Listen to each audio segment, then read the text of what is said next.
I'm Logan Crawford, and right now on Spotlight, we're speaking with a terrific author. His name is Zebulon Miller, and he is bringing forth a heartfelt memoir. It is called Crystal and Cocktails, Anatomy of an Addict. His account is not just about the horrors of addiction, but a deep dive into the intricate nature of recovery. He sheds light on a crucial message that not all addicts fit into the same stereotypical portrayal. Many are living among us and struggling silently.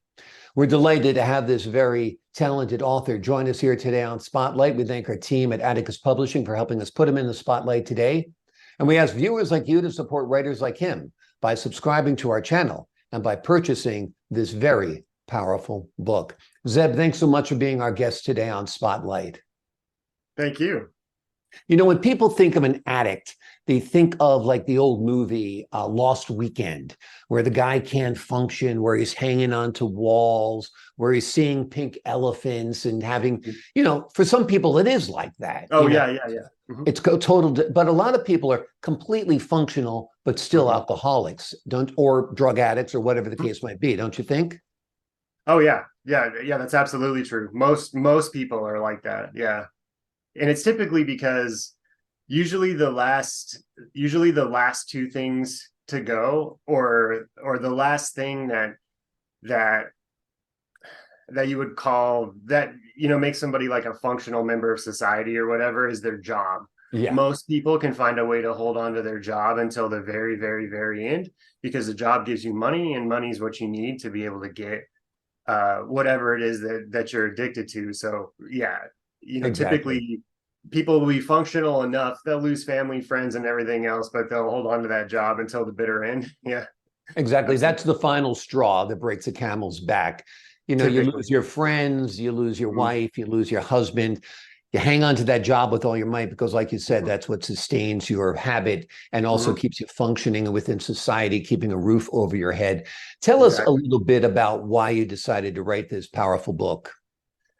So just to expand on what's in that short description that's on the back of the book there, I was always fascinated with reading when I was a kid. I think I was a pretty smart kid. I taught myself to read before kindergarten. I used to sit.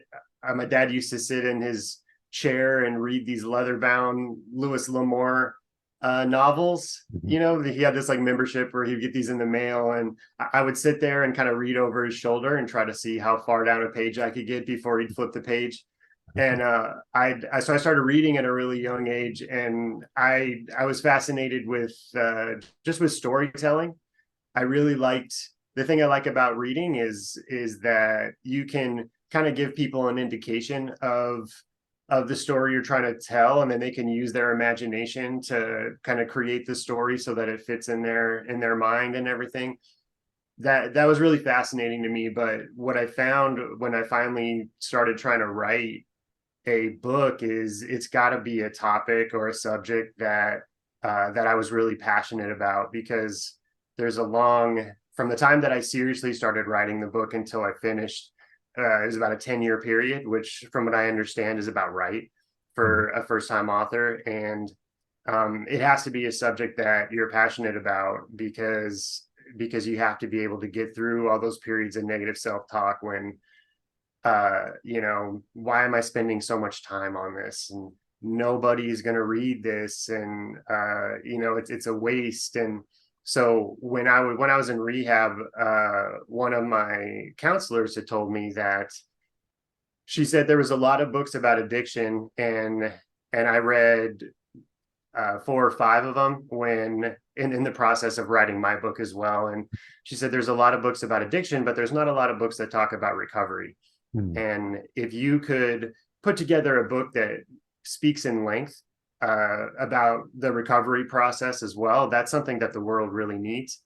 And then it was shortly after, about 2 years into recovery when someone close to me had told me, they said that you've been able to help yourself, and that's good, but good people help themselves and great people help other people. So if you could find a way that you could tell your story, and if that story could help people, that would be great. And so that was a big part of the motivation. Was I just know, I still remember, it's still super fresh and probably always will be, just how desperate and miserable and lonely and helpless I was. And if I can help anybody avoid going to all those dark places that I did, then I think that that would be really special. Now, the misery you talk about is during the addiction or during the recovery or during both? It's mostly during the addiction, just because it's so helpless for, and I'm sure it varies a little bit for everybody, but at the same time, having been around, going through 12-step programs and tons of therapy and being in rehab and all that kind of stuff, you realize that there are nuances to my story that are different, but in general, the general story is pretty much the same for everyone. And it's good, because if there's a lot of similarities, then it means that there's a lot of solutions that work for one people will probably work for a lot of other people as well. But it's I got caught in this just terrible cycle of that, like, I couldn't handle the world sober. And so I had to be under the influence of something just so I could function in the world. But substances work for a little while, and then all of a sudden they don't. And when they stop working, especially with, there are certain ones are worse than others, but when you get caught in this cycle of, it's a 24-hour cycle of coming up and then going down. And when you're going down, you feel terrible, and the only thing you want is to get more of whatever that substance was, just so that you feel normal and you don't feel terrible again. And I would get in these moments of panic where it's like, oh man, where is this next thing going to come from? And I'm not sure if I can get any more. And it's terrible when my entire life is centered around this one thing. And it's really hard to accomplish anything. It was really hard to accomplish anything else in my life when that was like my sole focus, the only thing that I really cared about, But at the same time, it was kind of an interesting, it was almost, I don't know what the right word is. I don't want to say refreshing, but life is really easy when I was really deep in addiction, because my only goal when I woke up was to not lose my job and to get more of whatever it was. And that was it. So life was very simple. There was no responsibilities. I didn't have to worry about relationships or anything. And that's the piece that completely changed when I went into recovery. So there's challenges in recovery, but they're completely different. Yeah. I mean, Rob Lowe is a recovering alcoholic. I listen to his podcast a lot. And he talks about the fact that getting high, getting stoned, and drinking are fun. I mean, that's the thing. And that's what keeps you in the game. You do feel good when you're in it, even if you are destroying your life simultaneously. So it's hard for people to become sober because they're used to drinking, after work, maybe before work, at Christmas. And they're basically, like you described, self-medicating. There's something bothering them. There's an internal sadness or a anxiety or a depression that they're battling and they're treating. So how does recovery help turn this all around? Do you still miss that high that you used to get? I know I've stopped drinking a few years ago, and I miss having a drink every now and then. Yeah. What can you do? My recovery is a little it's a little complicated, not really, but it was a little complicated because there was a lot of things that I had to address. And so it probably took maybe 2 or 3 years roughly. It was really hard when I first got out of rehab. So I got out of rehab December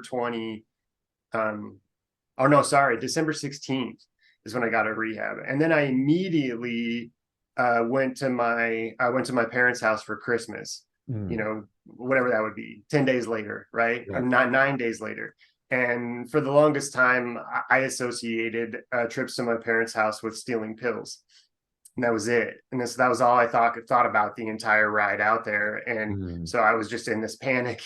I'm like, oh man, 9 days out of rehab, and I got to go to my parents' house, and I got to try to make this happen. And Right.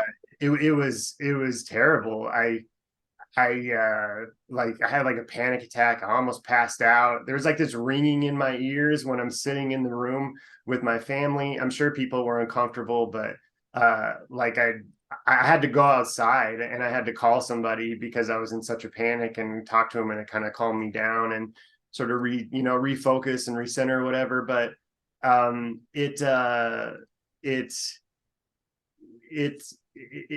got easier. It definitely got easier. It Did you really get helped. through that day? Did you get through that Christmas celebration? Oh, I did. Yeah. Okay. And then Okay. it also really helped that my wife made sure that she cleaned out the house of like everything. I Right. never really considered myself to be an alcoholic, but she cleaned all the alcohol out of the house and Right. made sure that the house was clear of everything before I got back, which really helped. But it was probably 2 or 3 years before I really got to a point where I didn't feel like that I was craving anything anymore. Right. Right. And then long term, as far as recovery goes, because I have I have an autoimmune disorder.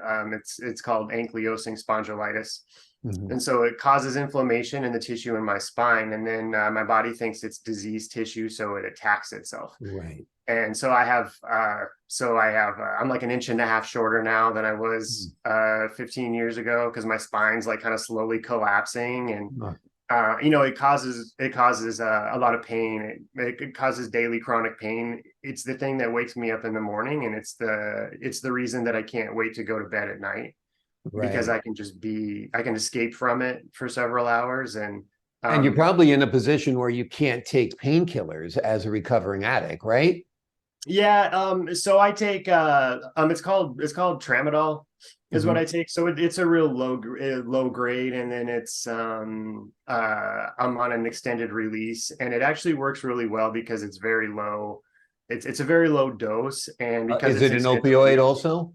it's a synthetic opioid. Yeah. Synthetic. Okay. So it doesn't, your standard opiates break down to morphine in your system, I believe, Mhm. and then this is synthetic, so it doesn't break down to morphine. It just breaks down to a different form of tramadol, but it helps with the pain. It helps a lot. My physical activity, regular physical activity, helps a lot too.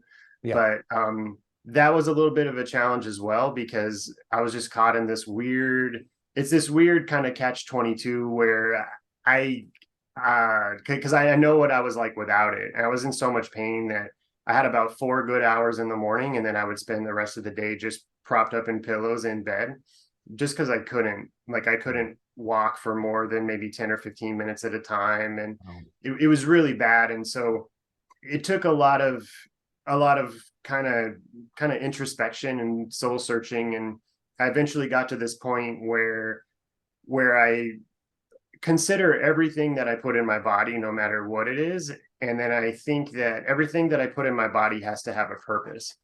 So it has to be for something, even if it's just food. If it's food, then I mean, obviously, food Right. sustains you. I used to drink a lot of energy drinks, and I stopped. I drink a lot more water now, just because I think Right. of the purpose for all those things. And when I really kind of, that kind of analytical sort of right brain perspective on recovery and thinking about the things I put in my body, then it helped. It took a little while to really be comfortable with it, but I really feel now that just having that perspective of it has to have a purpose, and the purpose can't be a coping mechanism. Absolutely. It's great And it advice. Everything we right. put into our bodies is a substance of Mhm. some Right. form, whether it is whether it's sugar, a Mhm. carbohydrate, or getting our little rushes from our morning coffee. You Mhm. do have to be careful what you fuel this engine with. Exactly. Zebulon Miller has written a wonderful memoir. It is a book that will shed light on his situation, but probably shed some light on your situation too, whether Mhm. it's you or somebody around you. The name of the book is Crystals and Cocktails: Anatomy of an Addict. It is about the horrors of addiction, but also takes a deep dive into the nature rather of recovery. Zeb, thanks so much for joining us here today on Spotlight. Thank you. My pleasure. And to the folks at home, I'm Logan Crawford, thanking you for your time this time. Until next time on Spotlight.